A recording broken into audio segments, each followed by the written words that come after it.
कहते हैं मदद करना सबसे बड़ा पुण्य है, गिरते हुए को थाम लेना इंसानियत है। लेकिन कोई ये नहीं सोचता कि कलयुग में हर किसी की मदद करना खुद का नुकसान करना भी हो सकता है, क्योंकि कुछ लोग ऐसे होते हैं जो आपकी मदद को ऊपर चढ़ने वाली सीढ़ी नहीं बल्कि आपकी कमजोरी समझ लेते हैं। और सबसे गहरा दर्द पता है क्या है? जब तुम किसी की मदद करते हो अपना वक्त, अपना पैसा और अपने जज्बात लगाकर, और वही इंसान काम निकल जाने के बाद तुम्हें ऐसे इग्नोर करेगा जैसे तुम उसके सामने कभी थे ही नहीं या उसने तुम्हें देखा ही नहीं, और शायद एक दिन वो पलटकर तुम्हें ही दोषी ठहरा देगा। चलिए एक कहानी से समझते हैं। एक लड़का था आरव, बहुत ही नेक दिल, हमेशा दूसरों के लिए खड़ा रहने वाला। उसका मानना था कि दुनिया अच्छाई से चलती है, अगर कोई तकलीफ में है तो बिना सोचे समझे कूद पड़ो उसकी मदद करने के लिए। एक बार आरव का एक करीबी दोस्त बहुत बड़ी मुसीबत में फंस गया। फाइनेंशियल प्रॉब्लम थी और करियर भी दांव पर लगा था। हालांकि उसके दोस्त ने मदद नहीं मांगी थी, लेकिन आरव से उसकी हालत देखी नहीं गई। आरव ने अपनी सेविंग्स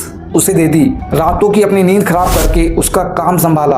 आरव को लगा वो एक मसीहा बन रहा है। वक्त बदला, दोस्त की मुसीबत टल गई, लेकिन जैसे ही दोस्त के दिन फिरे आरव के लिए उसका बर्ताव बदल गया। जब आरव ने अपनी दी हुई रकम वापस मांगी या कभी छोटे से साथ की उम्मीद की तो जवाब मिला, अरे मैंने थोड़ी कहा था तुम्हें अपने पैसे लगाने के लिए, मैंने थोड़ी कहा था तुम्हें पैसे देने के लिए, मैंने थोड़ी कहा था मेरी मदद करो, तुमने तो अपनी मर्जी से किया था ना। ये सब सुनकर उस दिन आरव टूट गया।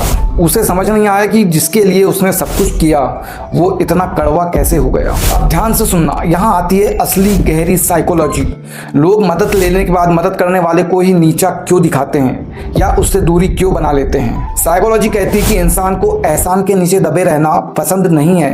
जब आप किसी की बहुत ज्यादा मदद कर देते हैं तो वो अनजाने में खुद को आपसे छोटा महसूस करने लगता है। अपनी नजरों में फिर से बड़ा बनने के लिए वो या तो आपसे दूरी बना लेता है या आपकी मदद में कमियां निकालकर आपको ही गलत साबित कर देता है ताकि उसका ईगो संतुष्ट हो सके। कुछ लोग गिरगिट की तरह होते हैं, वो मुसीबत में विक्टिम बनने का नाटक करते हैं ताकि उन्हें आपकी सहानुभूति और आपके संसाधन मिल सकें। जैसे ही उनका काम पूरा होता है वो अपने असली रूप में आ जाते हैं। उनके लिए आप एक इंसान नहीं, सिर्फ एक जरूरत होते हैं। दर्द मदद करने में नहीं होता दोस्तों, दर्द उस एहसास में होता है जब आपकी पवित्र नियत को सामने वाला एक मूर्खता करार दे दे। तब समझ में आता है कि हर किसी को बचाना आपकी जिम्मेदारी नहीं है। एक बात हमेशा ध्यान रखना दोस्तों, जब आप किसी की बिना मांगे मदद करते हो तो जाने अनजाने आप उसे यह संदेश दे रहे होते हैं कि तुम कमजोर हो, तुम खुद अपनी रक्षा नहीं कर सकते, इसलिए मुझे आना पड़ा। यह सामने वाले के आत्मसम्मान पर चोट करता है। वो उस वक्त आपसे मदद तो ले लेता है लेकिन अंदर ही अंदर आपसे नफरत करने लगता है। उस धोखे के बाद आरव बदल गया।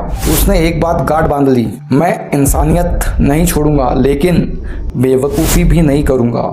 मदद करूंगा लेकिन इन्वेस्टमेंट की तरह नहीं, डोनेशन की तरह। उसने अपने लिए कुछ नए नियम बनाए। पहला नियम था इजाजत का इंतजार। जब तक कोई खुद हाथ ना फैलाए उसकी बाह मत थामना, उसे अपनी लड़ाई खुद लड़ने का मौका दो। सेकंड था पात्रता परखना, क्या सामने वाला सच में मजबूर है या सिर्फ आलसी है जो आपका कंधा इस्तेमाल करना चाहता है। तीसरा था नो एक्सपेक्टेशन, अगर मदद करो तो उसे भूल जाओ। अगर याद रखोगे कि मैंने उसके लिए क्या किया था तो सिर्फ दुख मिलेगा। याद रखो यह दुनिया एक जंगल की तरह है, यहाँ घायल हिरण की मदद करना ठीक है लेकिन भूखे शेर की मदद करोगे तो वो मुसीबत टलते ही सबसे पहले तुम्हें ही खाएगा। हर डूबते हुए को बचाने की कोशिश में कहीं तुम खुद न डूब जाओ।